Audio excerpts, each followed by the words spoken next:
All right, let's dive into some deep stuff today. You guys wanted to explore the idea of wisdom, right? Right.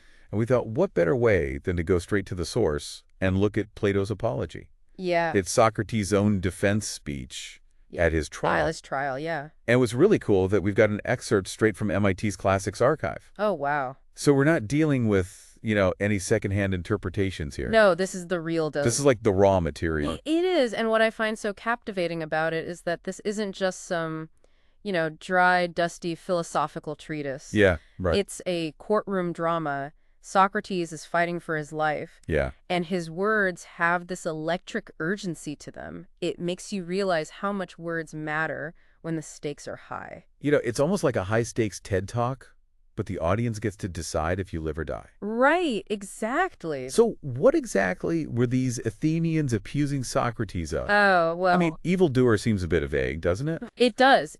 But when you sort of dig a little deeper, the charges get pretty serious. Corrupting the youth, not believing in the state gods. Yeah. It gives you a sense of, I think, the kind of cultural clash that was going on. Oh, totally. Yeah. Socrates was definitely ruffling some feathers, shaking things up in Athens. Big time. And I love how he throws in this little detail about the playwright Aristophanes. Oh, yeah. Who made fun of him, by the way, in a play, portraying him walking on air, spouting nonsense. Right, yeah. And he uses that to address the stereotype of philosophers being totally out of touch with reality. Yeah. It's like he's saying, hey, I get it. I know how people see us, but let me show you that real wisdom isn't about living in the clouds. Totally. Okay, so the scene is set, courtroom drama, life or death stakes, and a philosopher who's already kind of on the defensive. Yeah. But then Socrates does something unexpected, right? Okay. He claims that he's not a skilled orator. Oh, come on. And I'm like, what? This guy practically invented witty philosophical banter. I know. It's brilliant. This disclaimer is actually a classic rhetorical move. It's like he's disarming the jury, making them more open to his message. But let's be honest, he's incredibly persuasive in the process. So is this just like a clever tactic, or is there something deeper going on here? I think it ties into the central question of the Apology, which is, what is wisdom? Oh, okay. Socrates is actually using his defense to explore this very question. It's like he's saying, you're putting me on trial for being unwise, but let's define what wisdom really means. He flips the script entirely. He does. And to do that, he tells this crazy story about the Oracle of Delphi. Oh, yes. Think of it like ancient Greece's version of a magic 8-ball, but, with a little more gravitas. Exactly. So Socrates' friend, Chaerephon, right, Yeah. goes to the oracle and asks if there's anyone wiser than Socrates, and the oracle's response, no one. Which is, talk about ironic, because Socrates believed he knew nothing. Right. I could just imagine him face-palming at that moment, like, are you serious, Oracle?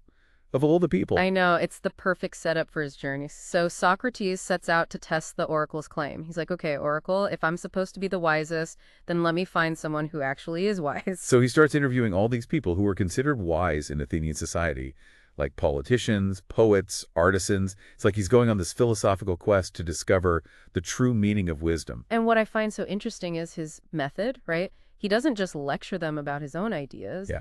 He engages them in dialogue, asking probing questions and exposing the inconsistencies in their thinking. This is where we see the seeds of the famous Socratic method. But I bet that didn't make him very popular. Oh, no, I doubt it. Nobody likes to be told that they're not as smart as they think they are. No, especially back then. So you can imagine how annoying that would be. Right. And that's why Socrates made a lot of enemies along the way. He was constantly poking holes in their arguments, challenging their assumptions. It's almost like he enjoyed making people uncomfortable. So let's dive into some of these encounters then. First up, the politicians. Okay.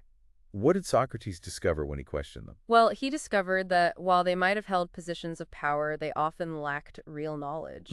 They believed they were wise because of their status, their authority, but their understanding was often superficial. It's fascinating. Does that sound familiar to anyone today? Oh, all the time. It's like mistaking confidence or eloquence for actual wisdom. You could be a great speaker, but not truly understand the issue, Exactly. And I think that's one of the most relevant takeaways from the Apology. It challenges us to look beyond surface appearances and ask, does this person truly understand what they're talking about? Or are they just good at presenting a convincing facade? Okay, so the politicians are out.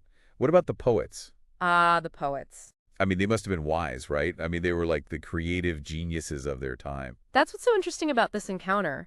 Socrates found that while the poets, they could create these beautiful works, they often didn't even understand their own meaning.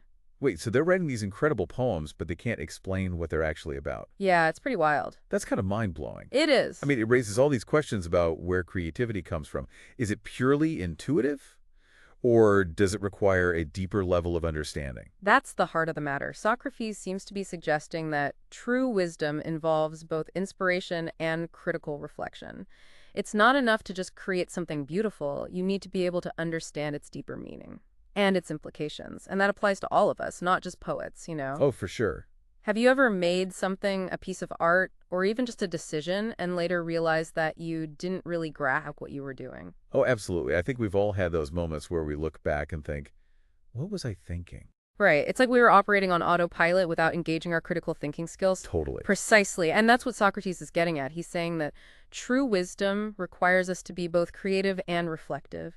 We need to be able to step back from our creations and analyze them to understand their strengths and weaknesses and their potential consequences. Okay, so politicians and poets have failed the wisdom test. Yeah.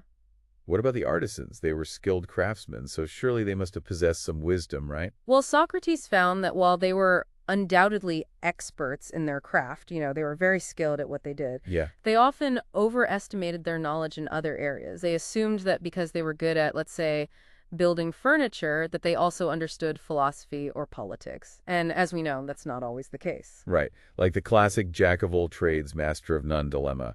Just because you're great at building furniture doesn't mean you understand philosophy. It's a good reminder that we all have our areas of expertise, and it's important to recognize the boundaries of our knowledge. And it highlights the need for intellectual humility. Yeah. Even when we are experts in our field, it's crucial to remain open to learning from others, to acknowledge that we don't have all the answers. Yeah. That's a key element of true wisdom. Okay, so after all these encounters, all these interviews, what was Socrates' big takeaway? What did he finally conclude about the nature of wisdom? Well, that's where things get really interesting. Well, instead of finding someone wiser, like the oracle suggested, he actually realized that true wisdom wasn't about having all the answers. It was about recognizing how much you don't know. So it's kind of like knowing that you know nothing. Exactly. It's a pretty humbling thought, I gotta admit. It is, and it's so counterintuitive. We often associate wisdom with knowledge, like with having the answers. Yeah, for sure. But Socrates flips that on its head. He says the first step towards wisdom is actually acknowledging the limits of your own understanding. So it's not about being a know-it-all. No. It's about being aware of what you don't know and being open to learning. Exactly. It cultivates a sense of curiosity, a desire to learn and to grow. And that's what Socrates really saw as the foundation of a truly wise life, not just knowing things, but constantly seeking knowledge, questioning assumptions, and refining your understanding. And that's where the famous Socratic method comes in, right? Yes. This whole idea of asking questions to expose assumptions and challenge conventional thinking. Precisely. It's not about lecturing or preaching. It's about engaging in dialogue, asking probing questions that force people to examine their own beliefs, their own ideas. And let's be real, that can be pretty uncomfortable. Nobody likes to have their deeply held beliefs challenged. Oh, no, it's not a fun process. But maybe that discomfort is a necessary part of growth, both intellectually and personally. It's like stretching a muscle. It might hurt a bit at first, but ultimately it makes you stronger and more flexible. I love that analogy, and it highlights, I think, the courage that's required to engage in genuine self-reflection. Oh, yeah. It's much easier to just stick to our comfortable beliefs, to surround ourselves with people who agree with us. Right. But Socrates is challenging us to break out of those echo chambers, to confront those ideas that make us uncomfortable. Okay, so Socrates is on trial. He's just demolished the idea that anyone in Athens is truly wise. Yeah. And now he's got to defend himself. Right. So what does he do? He compares himself to a gadfly. A gadfly. What is that all about? It's one of the most memorable images in the Apology, I think. Socrates claims he's a gadfly sent by the god to awaken the sluggish hort of Athens. He's constantly buzzing around, annoying people, provoking them to think critically and to improve themselves. So he's admitting to being a pain in the neck, but he's saying it's for their own good. Right, exactly. Is he kind of suggesting that, every society needs someone to play that role? The critic, the dissenter, the one who challenges the status quo? I think that's a key takeaway from this analogy for sure. Socrates is arguing that a healthy society needs those individuals who are willing to, speak truth to power, to question authority, even if it makes them unpopular. Right. Without that kind of dissent, societies can become stagnant, they can become complacent, and even corrupt. So it's not just about being a contrarian for the sake of it. No. It's about having the courage to challenge those assumptions, to point out inconsistencies, and to push people towards a deeper understanding of themselves and the world around them. Exactly. And it takes real courage to do that, especially when you're facing powerful forces that want to silence you. Socrates knew that his willingness to challenge the status quo could cost him his life, and yet he refused to compromise his principles. And he makes this clear when he refuses to use, like, those typical courtroom tactics. Right. He doesn't bring his family in to plead for mercy. He doesn't beg for leniency. He does. He sees those tactics as manipulative and beneath the dignity of a philosopher.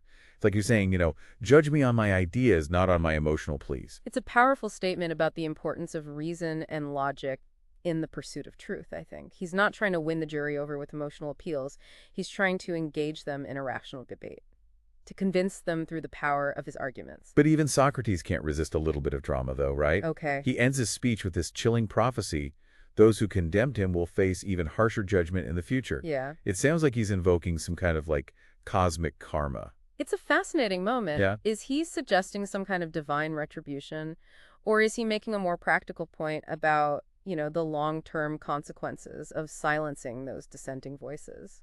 I mean, historically, societies that suppress dissent often end up facing negative consequences down the line. Oh, absolutely. It's like they're cutting off their own source of innovation and self-correction. Right. Without those mechanisms in place, societies can become stagnant and even, tyrannical. Exactly. So perhaps Socrates' prophecy is really a warning about the dangers of intellectual conformity. When we silence those who challenge us, we risk losing those very ideas and perspectives that could lead to progress and positive change. And that brings us back to the heart of Socrates' philosophy, this idea of the examined life. The unexamined life is not worth living, he famously said.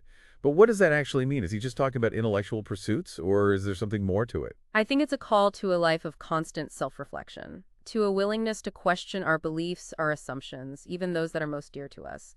It's about recognizing that we don't have all the answers and being open to learning from others, even those we disagree with.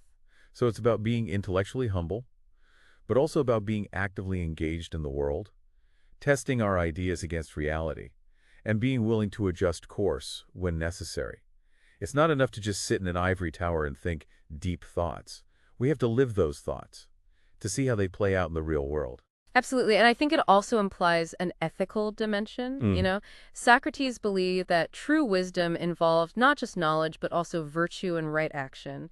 It's about aligning our actions with our understanding of what is good and just, striving to live a life that is both intellectually and morally sound. Okay, so we've covered a lot of ground here, from the charges against Socrates to his unconventional defense, Yeah. his quest for wisdom, the gadfly analogy, his emphasis on the examined life. It's a lot to absorb. But here's the big question.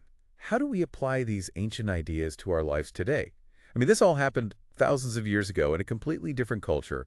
What relevance does it have for us in the 21st century? That's the beauty of Socrates' ideas, their timeless relevance. We live in a world that's even more complex and challenging than ancient Athens. Oh, yeah. We're bombarded with information, with opinions, with ideologies from all sides, and it's easy to feel overwhelmed, to just go with the flow, to accept what we're told without questioning. But Socrates reminds us of the importance of critical thinking, of pausing to examine our beliefs, our assumptions, of engaging in thoughtful dialogue with those who hold different perspectives. He's like the ultimate antidote to fake news and echo chambers. He is. Socrates encourages us to break free from those intellectual bubbles and engage in respectful debate with those who hold different views. It's not about winning arguments, it's about seeking understanding. It's about refining our own perspectives through dialogue and open-minded inquiry. So it's not about blindly accepting or rejecting information. It's about actively processing it, questioning its sources, evaluating its credibility, and forming our own informed opinions. It's about becoming responsible citizens capable of navigating this complex landscape of information and ideas that we're confronted with every day. Exactly. And that requires courage. It's much easier to go along with the crowd to avoid rocking the boat. But Socrates shows us that true wisdom often involves standing up for what we believe in, even when it's unpopular. Right. And that doesn't mean being disagreeable just for the sake of it. It's about engaging in thoughtful, respectful discourse, even when it's challenging. Absolutely. Socrates was known for his ability to engage in dialogue without resorting to personal attacks or insults. He believed in the power of reason and persuasion, not coercion or manipulation. And that's something I think we could all benefit from, especially in our current social and political climate where polarization and division seem to be, on the rise. So in a way, Socrates' story is a reminder that true wisdom isn't about winning arguments. No. It's about seeking understanding, seeking truth. It's about being open to learning from others, even those we disagree with. Beautifully put. It's about recognizing the limits of our own knowledge and being willing to change our minds when presented with new evidence or new perspectives. And that process of continuous learning and self-improvement is what Socrates saw as the path to a truly meaningful life. I couldn't have said it better myself. It's a lifelong journey of self-discovery and growth, one that Socrates invites us all to embark on. But let's not forget the tragic end to Socrates' story. I mean, he was condemned to death even though he believed he was serving a higher purpose. It's a stark reminder of the power dynamics at play, even in a society that prided itself on democracy. Sometimes challenging the status quo can have serious consequences. It raises questions about individual freedom, about societal norms, and about the responsibility of each citizen to speak truth to power. How do we balance our right to free speech with the potential consequences of challenging those in authority? It's a question that, continues to resonate today. And it forces us to consider, would we have the same courage as Socrates to stand up for our beliefs, even in the face of persecution? Would we be willing to risk our comfort, our reputation, even our lives, for the sake of truth and justice? That's a heavy question, but it's one worth pondering. Socrates' story isn't just some historical account. It's a challenge to each of us to live a more examined life, a more courageous life, a more meaningful life. And perhaps by engaging in that process of self-reflection and critical thinking, we can create a world where individuals like Socrates are celebrated, not condemned. What a powerful thought to end on. But hold on, we're not quite finished yet. Oh, right. We've got one more piece of the puzzle to explore. Socrates' views on death and the afterlife. Okay, yeah, we've talked about his life, his trial, his philosophy. Now let's delve into his final moments and what they reveal about his understanding of the ultimate mystery. So after being condemned to death, he has this wild conversation with his friends. Oh, yeah. While he's waiting for the execution, Right. you'd think he'd be freaking out, totally despairing or angry or something. Right. But instead, he seems remarkably calm and even optimistic about it all. I know. It's pretty incredible. And he even jokes about his lack of oratorical skills, saying he could have gotten off if he'd, played to the jury's emotions more. Right. Still got that sense of humor. Yeah, he does. But he refused to compromise his principles, even in the face of death. It's like he's saying, look, I'd rather die with integrity than live a lie. Exactly. And instead of dwelling on his fate, he uses his time to further explore the nature of death and the afterlife. Yeah. He presents two possibilities. Either death is just nothingness, a peaceful sleep, Okay. or it's a journey to another place where he can continue his philosophical pursuits. And he seems equally content with either outcome. It's almost like, death, come at me, bro. I'm ready for whatever you got. He is. But seriously, where does that sense of peace come from? I think it stems from his deep conviction that he has lived a good and virtuous life. He stayed true to his principles, he pursued knowledge and wisdom, and he served his God to the best of his ability. He has no regrets. So it's not about some blind faith in the afterlife. Right. It's more about a sense of fulfillment from a life well lived. Exactly. He's at peace with himself, with his choices, regardless of what happens after death. And this is a perspective that transcends any particular religious belief system. It's about living in alignment with our values, finding meaning in our actions, regardless of what happens after death. And there's something incredibly comforting about that, isn't there? Oh, absolutely. To think that even in the face of the unknown, we can find peace if we've, strived to live a life of integrity and purpose. It's a powerful reminder that our legacy is not defined by how long we live, but by how we live. Socrates may have been physically silenced, but his ideas, they continue to resonate throughout history. They do. And they challenge us to confront the big questions, to live more thoughtfully, and to make our own contributions to the world. What will our legacy be? What impact will we have on the world around us? That's right. Okay, so we explore the charges against Socrates, his unconventional defense, his quest for wisdom, the gadfly analogy, his thoughts on death and the afterlife. It feels like we've truly gone deep. Deep dive into the mind of this remarkable philosopher. We have. And it's amazing how much we can still learn from him today. But hold on, we're not done yet. Oh, there's more. There's one last detail we need to cover. Socrates' request to his friends about his sons. Oh, right. Even in his final moments, he was thinking about, the moral development of the next generation. It shows you where his priorities were. He basically asks his friends to, like, punish his sons if they prioritize wealth and status over virtue and wisdom. It's a testament to his unwavering commitment to his principles, even as he's facing his own mortality. He wants his sons to live examined lives, to strive for excellence, and to contribute to, the betterment of society. He's not just concerned with their personal success, but with their impact on the world around them. And it's a poignant reminder that our actions and our teachings have a ripple effect, influencing those around us, even after we are gone. So it's not just about, our own individual journeys. Right. It's about inspiring others to follow a similar path, to live lives of purpose, integrity, and intellectual curiosity. Exactly. Socrates' legacy lives on, not just in his own words and deeds, but in the countless individuals he's inspired throughout history to live more thoughtful, more virtuous, and more meaningful lives. Wow, what a journey this has been. We started with a simple question, what is wisdom? And we ended up exploring, the life, the trial, and the philosophy of one of history's most influential thinkers. I don't know about you, but my brain is buzzing with new insights or questions. Mine too. It's really quite something. It makes you think, about how we're living our own lives. Are we just going through the motions? Or are we actively seeking wisdom, challenging ourselves and trying to, make a positive impact? It's a question that stays with you long after you finish, reading the Apology. Socrates' story isn't just some historical footnote, it's a call to action.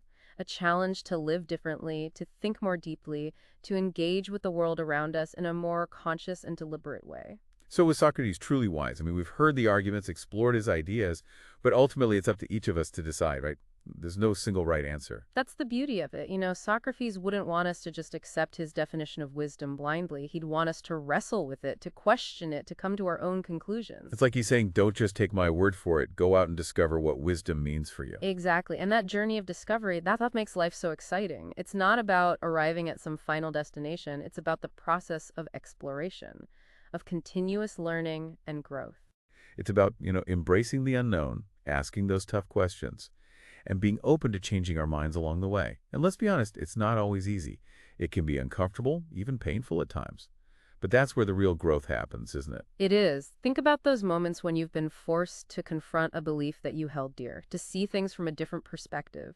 It can be disorienting, even unsettling, but it's also incredibly liberating. It opens up new possibilities, new ways of seeing the world. So if you're feeling a little intellectually stirred up after this deep dive, that's a good thing. It means Socrates' gadfly is doing its job. It is. It's provoking you to think critically and examine your own life. And remember, the unexamined life is not worth living. So keep questioning, keep learning, and keep striving to become the wisest, most virtuous version of yourself. What an inspiring thought to end on. Until next time, fellow knowledge seekers, keep those minds buzzing.